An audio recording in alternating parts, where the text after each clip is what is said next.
Hi, my name's Rick, and welcome to the Warriors Respite podcast. I am a licensed clinical social worker, substance abuse counselor, meditation coach, IRS coach, certified in trauma, mindfulness, a lot of certifications, a lot of training. The reason I went on this path, probably the reason a lot of people went on the path, is not only do I want to help people, but I want to end my suffering. I've been sitting with something lately that sounds simple, but the more you look at it, the deeper it goes, especially as I go on this meditation journey. Resistance to pain, is suffering. Now, I've heard this a long time ago, especially working in a mental health unit, that pain plus resistance is suffering.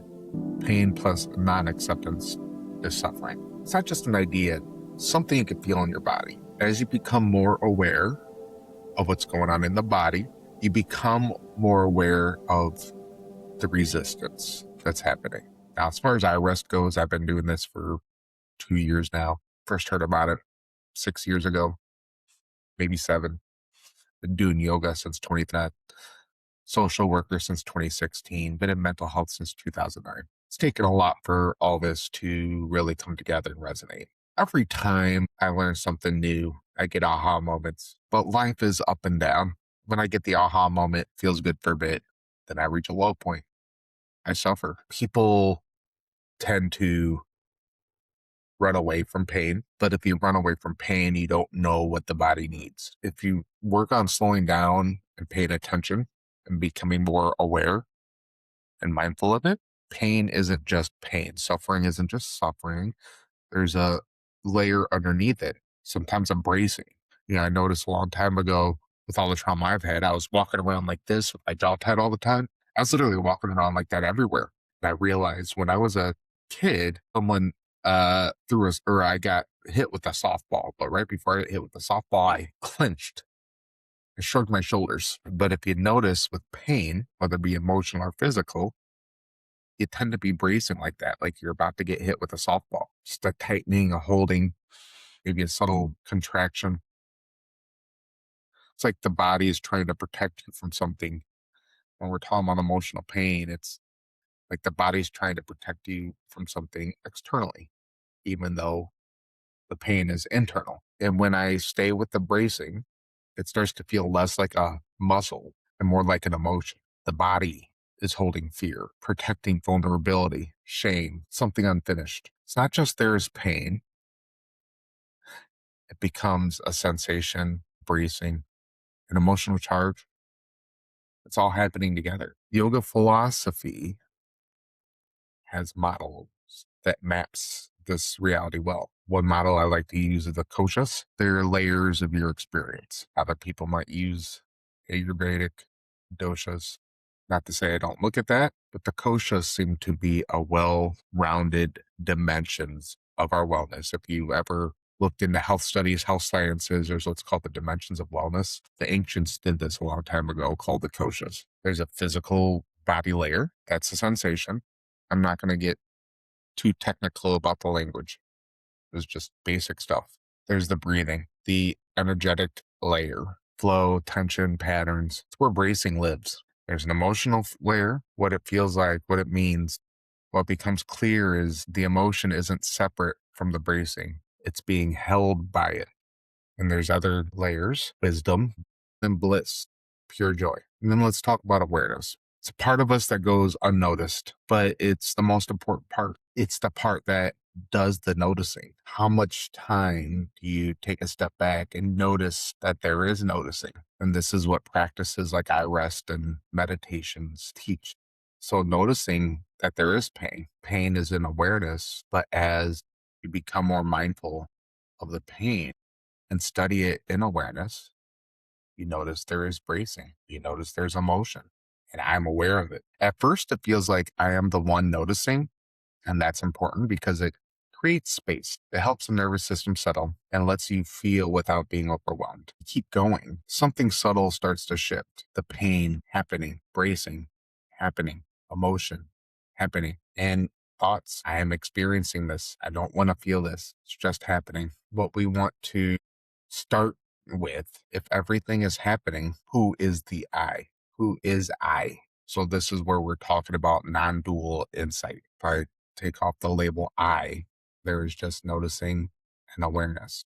This body holds the emotion, holds thoughts. It is an experiencing that is happening. So what we call misidentification, it's not actually a person making a mistake. It's just a thought that's arising. This is me. But then there's the awareness of the thought.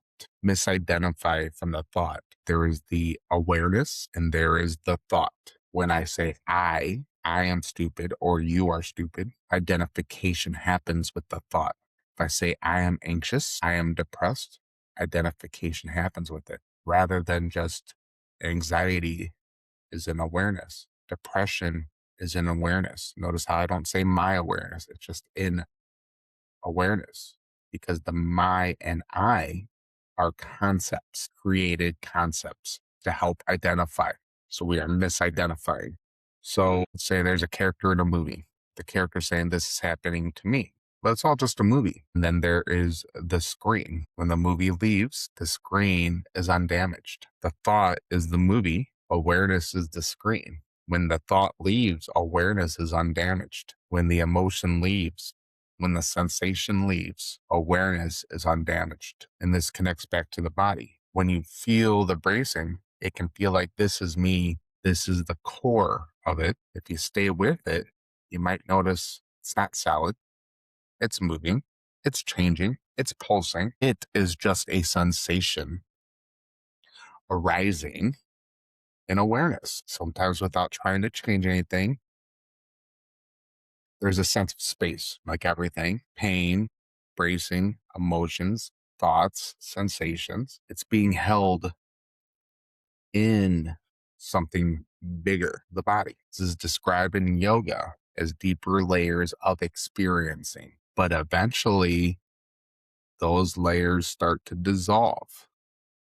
Emotions dissolve, thoughts dissolve. This isn't a stack of separate things. It's a continuous field of awareness. Thoughts appear and dissolve. You have the sky and the clouds move through the sky. The clouds don't stay clouds forever. They eventually rain and dissolve, but the sky stays the same. You might have storms. You might have hail and tornadoes and lightning, but the sky is undamaged as everything, the weather patterns move through it. The sky doesn't resist. It allows the movement through it. So let's get back to the idea of koshas. It's not just a philosophy. It's something you feel happening in real time. In the moment there's discomfort in the body, maybe it's tightness, pressure, pain, throbbing. That's the physical layer, but you stay with it. You might notice something else. The body isn't just feeling, it's doing something. It's tightening, it's holding, it's bracing, organizing itself around protection, then moving into the pranayama,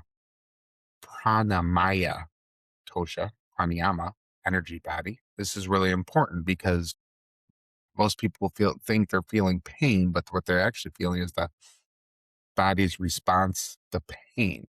When you breathe, the body responds to the breath, lowers the nervous system, creates calm and safe. Staying with it and breathing. You see, there's something inside bracing, being held, but when breath appears, exhaling just a little bit longer than that inhale, bringing safety to the body, allowing awareness to be more spacious over time, you can learn to allow the experience to be. And there's the Asmitamaya kosha, which is the emotional layer. It might show up as fear, sadness, again, vulnerability, maybe something you can't even name.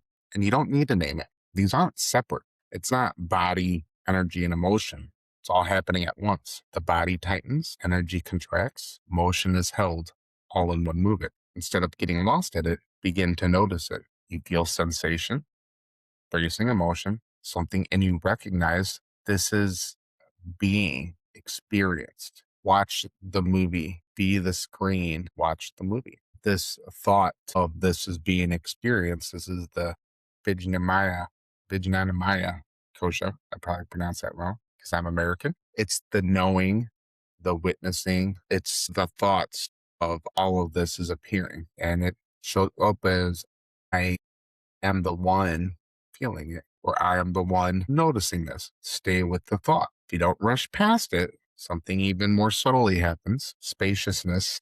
It's not something you create, it's something there around the thought. The thought is another cloud moving through the sky. Pain, bracing emotions, thoughts, breath, all that's happening. The breath is going fast, maybe labored. Then there's the Anandamaya Kosha, aka the bliss. Nothing needs to be different. An underlying okayness. Even if discomfort is present, there's still some okayness within. But even these ideas of layers start to break down. Maybe you start to notice the body isn't separate from the energy. The energy isn't separate from the emotion. The emotion isn't separate from awareness. It's all just one continuous field, experienced in different ways. Koshas aren't stacked like layers of an onion. They're just sensing the same experience in different ways. The wisdom senses the experience differently than the physical and the emotional. So you go from observing to recognize that there's no real separation at all, but you misidentify, become, or notice that there's just the field of awareness. When you feel the bracing, you're not moving through layers. The body, the energy, the emotions, the awareness, it's all experiencing the same thing at once. You're just going through these different layers, recognizing the experience, and even the thought of I am the one that's aware of this begins to soften. What's left? Sensation, contraction, awareness, not separate. So we're just really just discussing a map, really helpful one, especially in practice. The map doesn't point to something that is divided. So next time you're feeling suffering, explore where is it physically? How is it moving or holding? What emotion might be there? Is all of this already being held in awareness just to feel it more cleanly and clearly? Because the more clearly it's felt, the less separate it becomes, because it's the body's natural instinct to become separate from the suffering, from the pain, I should say. Trying to become separate from the pain creates the suffering. And that's where the real shift happens, not by changing anything, but seeing what's already here. You're already whole. You're already good, but you can't see that because you're busy resisting. So we're learning to just be in awareness. I want to thank you for stopping by and spending time with me on this complicated discussion. Namaste.